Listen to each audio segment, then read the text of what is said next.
¿Alguna vez te has parado a pensar cómo un amor puede destruir lazos que parecían inquebrantables? En El heredero y las dos pasiones, la historia revela que, a veces, lo que parece ser amor de hermanas esconde una lucha cruel, donde el deseo por un solo hombre enciende una chispa de rivalidad y traición que nadie se imagina. Imagina una vida en la que la pasión por el mismo hombre divide sentimientos, y donde el asesinato, un embarazo y la duda sobre quién es la verdadera culpable se convierten en parte del día a día de estas mujeres. ¿Qué harías si descubrieras que la verdad que te contaron no es más que una máscara? Prepárate para sumergirte en una trama donde nada es lo que parece, y el amor verdadero solo aparece cuando por fin se disipa la oscuridad. Si crees que ya lo has visto todo, espera a conocer esta historia. Aquí, el amor no es solo un sentimiento, es una batalla silenciosa que pone a prueba incluso los lazos de sangre más profundos. Sofía y Ana Lucía habían crecido lado a lado desde pequeñas, como si el destino ya hubiese tejido sus vidas con el mismo hilo. Vecinas de puerta y amigas inseparables, Analu, como la llamaba Sofía, era una presencia constante en los domingos perezosos, en las tardes de verano y en los sueños compartidos. Pero fue tras la tragedia que se llevó a los padres de Sofía en un brutal accidente cuando los lazos se estrecharon aún más. Analu compartió sus juguetes, sus miedos e incluso el regazo de su madre con la nueva hermana del corazón. Crecieron como gemelas de alma, cómplices y soñadoras, alimentando la misma obsesión, triunfar en las pasarelas de Madrid. El mundo parecía demasiado pequeño para contener tanta belleza. Pero entre los flashes de la carrera y la complicidad de hermanas, algo empezó a romperse. El amor fraternal dio paso a la pasión por el mismo hombre. Y ese hombre no era cualquiera. Julián Montenegro. Joven, encantador, heredero de una de las familias más influyentes de España, parecía sacado directamente de las páginas de un cuento de hadas, pero el final feliz sería mucho más tortuoso de lo que cualquiera imaginaba. Lo que comenzó con miradas curiosas se transformó en una rivalidad silenciosa. Analu, con su carácter arrollador, se lanzaba al centro de todas las miradas, pero Sofía tenía algo inexplicable, una sofisticación innata, un encanto sin esfuerzo. Y eso fue lo que notó el heredero. Elogios por aquí, regalos por allá, hasta que, sin hacer ruido, Julián y Sofía se enamoraron. ¿El problema? Analu también lo amaba. Y para ella, perder a Julián no era solo una derrota, era una traición imperdonable. La amistad que antes parecía inquebrantable empezó a desmoronarse como un castillo de arena ante la marea. Analu, herida, empezó a lanzar palabras como cuchillas: mis padres te acogieron, y así es como lo agradeces. Sofía escuchaba en silencio, pero lloraba a escondidas. El amor de hermanas se derrumbaba bajo el peso de un sentimiento más fuerte y destructivo, la pasión por el mismo hombre. Cuando Julián anunció su boda con Sofía, en una ceremonia íntima y elegante, la ausencia de Analu se notó más que ninguna otra. Juró que no aceptaría aquella derrota. Al fin y al cabo, ¿quién tenía la culpa de ese distanciamiento? ¿La amiga que se atrevió a amar al mismo hombre, o el propio destino que las puso en el mismo camino? Analu entonces decidió contraatacar. Le declaró su amor a Julián, y lo que parecía cosa del pasado volvió con fuerza. Julián dudó, se sintió dividido, y comenzaron los encuentros clandestinos.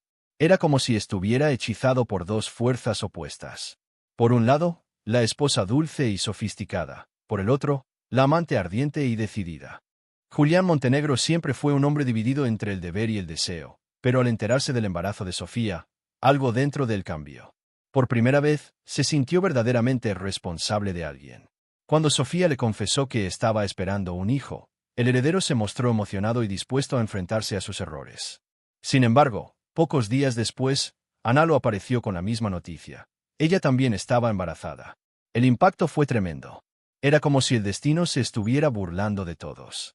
Pasión por el mismo hombre, embarazos al mismo tiempo, y dos hermanas que antes se amaban como tal, ahora enfrentadas por los celos, el rencor y la traición. Julián no sabía qué hacer. Pasaron los meses, y finalmente llegó el gran día. El destino de Sofía y Analu volvió a cruzarse una vez más. En el mismo hospital, con solo unas horas de diferencia, ambas dieron a luz. Sofía, agotada, ingresó acompañada por Julián, mientras que Analu llegó sola, con una mirada de triunfo. Lo que nadie esperaba era que el parto de Sofía terminaría en tragedia. Los médicos dieron la noticia: su hija había nacido muerta. Sofía y Julián, devastados, no tuvieron fuerzas ni para ver el cuerpo de la bebé. Se entregaron al dolor como quien se deja caer al abismo. La tristeza era tan profunda que, Durante días, no abrieron las ventanas, no respondieron llamadas, ni siquiera fueron capaces de ponerle nombre a la hija que habían perdido. Fue como si el tiempo se hubiese detenido en aquella habitación oscura de luto. Mientras tanto, Analu mostraba al mundo a una niña sana, a la que llamó Isabela. La prensa, los amigos, los vecinos, todos quedaron encantados con la belleza de la recién nacida. Isabela parecía haber llegado al mundo para brillar. Cada foto al lado de la bebé era un recordatorio cruel de lo que Sofía había perdido. Pero había un detalle que nadie sabía. Sofía e Isabela nunca tuvieron contacto. La viuda del heredero no tenía ni idea de que aquella niña, tan adorada por los medios, era en realidad hija del propio Julián. Ella creía que Isabela era hija de Analu con algún otro hombre. La distancia entre ellas era total, como si pertenecieran a mundos completamente distintos. Pero Julián acabó confesándole a Sofía su relación con Analu, y reconoció ser el padre de Isabela.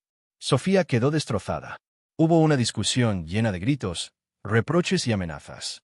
Tras la pelea con Sofía, Julián fue a casa de Analu, terminó la relación con ella y le aseguró que nunca le faltaría nada a su hija Isabela. Y una vez más, ese día en la vida de Julián estuvo marcado por gritos, reproches y amenazas. Así se fortalecía una rivalidad que ya lo contaminaba todo. Pasó el tiempo, pero las heridas entre Sofía y Analu jamás cicatrizaron.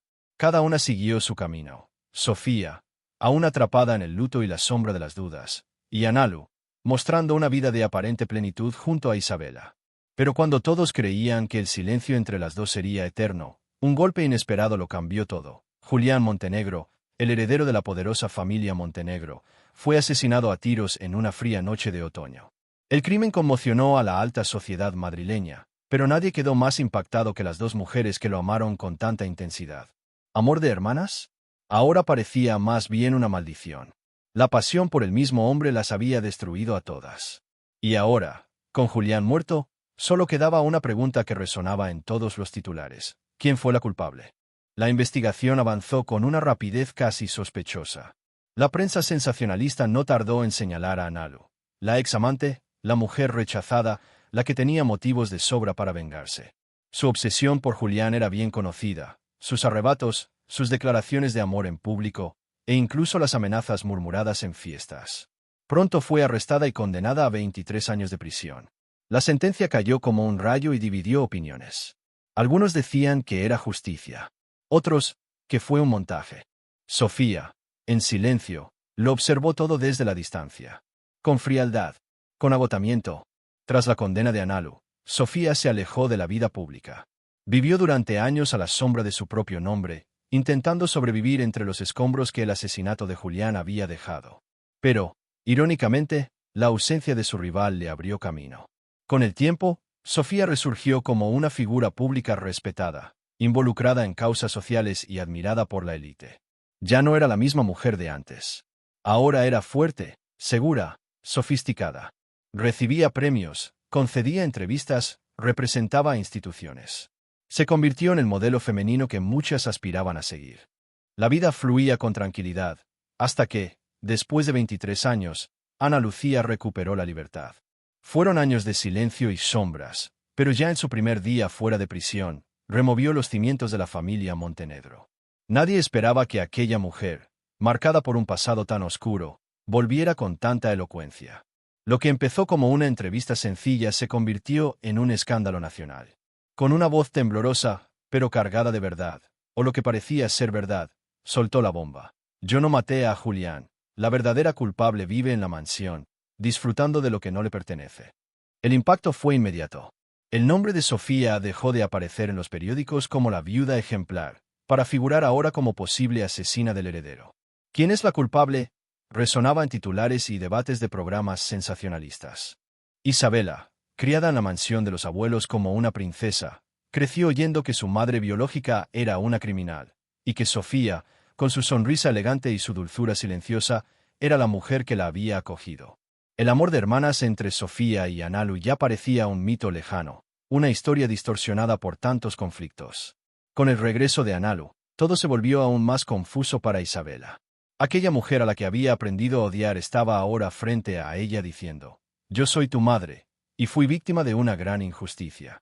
Con un discurso que parecía sincero y sencillo, Analu despertó una chispa dormida en el corazón de la joven, que poco a poco empezó a preguntarse, ¿y si todo esto es verdad? La duda se propagó como fuego en un campo seco. Poco a poco, amigos, periodistas e incluso empleados de la casa empezaron a mirar a Sofía con recelo. El pasado comenzó a adquirir un tono más oscuro. ¿Sería posible que ella realmente hubiera matado a su marido por venganza? ¿Por no haber podido darle un heredero con vida? ¿O por celos hacia su hermana, que al menos, aparentemente, fue más deseada por Julián? La narrativa de Analu ganaba fuerza porque tenía sentido para quien miraba desde fuera. Una mujer traicionada, abandonada, sin hijos vivos, que de pronto lo hereda todo. No era difícil creer que la ambición pudiera haber hablado más alto. La prensa, hambrienta de escándalos y pasiones ocultas, convirtió a Analu en su nueva estrella. La ex convicta se volvió protagonista de documentales, reportajes exclusivos e incluso de un libro contando su versión de los hechos. Isabela, influenciada por las historias que empezaron a circular, decidió conocer más a fondo a esa mujer. Lo que encontró fue una figura dulce, arrepentida y llena de cicatrices. Analu sabía exactamente cómo hablar, dónde tocar. Hablaba del amor de madre, del tiempo perdido, del deseo de recuperar lo que la cárcel y la injusticia le habían arrebatado. La conexión entre ellas crecía día tras día, y Sofía, por primera vez en muchos años, sintió verdadero miedo de perder el amor de la hija que siempre había criado como suya. Isabela, dividida entre dos versiones de la verdad, comenzó a vivir un torbellino interno. Por un lado, Analu la hacía sentirse amada de una forma profunda e intensa, como si cada gesto buscara recuperar los años perdidos. Por otro, existían recuerdos imborrables con Sofía, los cumpleaños preparados con ternura, las noches en las que dormía a su lado tras una pesadilla, los consejos dulces que recibía en plena adolescencia. Isabela ya no sabía quién era su madre, y lo peor, ya no sabía quién era ella misma. En medio de ese caos emocional, salieron a la luz documentos antiguos. Un ex trabajador del hospital donde nació la hija de Sofía y Julián apareció con un secreto enterrado durante décadas. El cuerpo del bebé nunca fue registrado como enterrado. Un documento de traslado, con la firma falsificada de un médico ya fallecido, indicaba que la niña fue llevada con vida a un orfanato pocos días después del parto. ¿Qué significaba todo aquello? Sofía y Julián jamás vieron a su hija muerta. Estaban demasiado devastados como para insistir en ese momento. Confiaron en lo que les dijeron. La niña no había sobrevivido. Pero, ¿y si no era cierto? Cuando Sofía recibió esta información, sufrió un colapso emocional. La posibilidad de que su hija estuviese viva, perdida en algún lugar del mundo, trajo consigo un nuevo dolor y una nueva misión. Por primera vez en años, sintió que debía actuar. Encontrar a esa niña no era solo un deseo, era un deber. Algo en su interior le decía que esa pieza olvidada del pasado podría cambiarlo todo. Era como si el destino le estuviese ofreciendo una última oportunidad para reparar tantos errores y silencios. Pero había un problema aún mayor. Si esa niña estaba viva, ¿quién sería? ¿Dónde habría crecido? ¿Y qué haría Analu al descubrir que la única heredera de Julián, aquella que Sofía jamás logró olvidar, aún podría estar por ahí? La revelación de aquel documento plantó la semilla de un nuevo misterio. Uno que podría volver a unir lo que fue separado, o destruir para siempre lo poco que aún quedaba de amor entre todos los implicados. Consumida por la angustia, Sofía decidió que no podía seguir viviendo entre dudas y fantasmas. Contrató a un equipo de detectives privados, exigiendo discreción, pero también resultados. Lo que comenzó como una búsqueda de rastros del pasado se transformó rápidamente en una pesadilla reveladora. Los investigadores descubrieron mucho más que la implicación de Analu en la muerte de Julián. Sacaron a la luz una verdad que desgarró a Sofía por dentro. Su hija no nació muerta. La bebé, en realidad, nació sana y fue robada por Analu. El impacto fue devastador. Las investigaciones demostraron que Analu nunca estuvo embarazada. Lo fingió desde el principio. Utilizando encanto, chantajes y mucho dinero, corrompió a médicos y enfermeras de la maternidad, manipuló historiales clínicos, sobornó a empleados y borró cualquier rastro. Aquella misma noche en la que Sofía lloraba por la hija que creía haber perdido, Analu salía sigilosamente con la niña en brazos, haciendo creer a todos que era suya. La Bibi Rabeta era Isabela. Sofía, sin saberlo, había criado durante años a su propia hija, lo que explicaba el amor instintivo, el apego inexplicable, ese vínculo que ni el tiempo ni las mentiras pudieron romper. Con todas las pruebas reunidas, documentos, grabaciones, confesiones de cómplices y registros médicos manipulados. Sofía elaboró un plan meticuloso para desenmascarar a Analu. En un evento de la Fundación Montenegro, con la élite presente y cámaras captando cada detalle, Sofía interrumpió el discurso de la falsa benefactora y lo reveló todo. El público, atónito, presenció cómo las pruebas se proyectaban en grandes pantallas. La villana intentó mantener la compostura, despreciando las acusaciones, pero la máscara empezaba a caer. El imperio de mentiras que había construido se desmoronaba delante de todos. Acorralada y desesperada por mantener el control, Analu mostró su rostro más oscuro. Intentó huir, amenazó a aliados, y en un último arrebato, ideó un plan cruel: secuestrar a Isabela y hacerla desaparecer para siempre. Justo en el momento en que apuntaba con un arma a la joven, fue sorprendida por Sofía, que la enfrentó con el coraje de una madre. La tensión alcanzó su punto máximo. Ambas intercambiaron palabras duras, verdades punzantes y miradas cargadas de años de dolor. Antes de que Analu disparara, la policía irrumpió en el lugar. La villana fue finalmente detenida. Aún así, sarcástica, burlona, desafiante, mantuvo su tono perverso hasta el final. Ana Lucía, la mujer detrás del engaño, fue juzgada y condenada por los crímenes que cometió, entre ellos, el asesinato de Julián y el secuestro de una recién nacida. Su nombre quedó manchado para siempre. En cuanto a Sofía, tras años de tormento, regresó a la mansión de los Montenegro junto a su hija Isabela, ahora no solo por amor, sino por derecho. Recibió el perdón emocionado de sus suegros, que reconocieron su fuerza, su dolor y su valentía. La mansión volvió a respirar amor, y los fantasmas del pasado fueron enterrados para siempre. Porque al final, a pesar de toda la oscuridad, el amor venció. Siempre vence.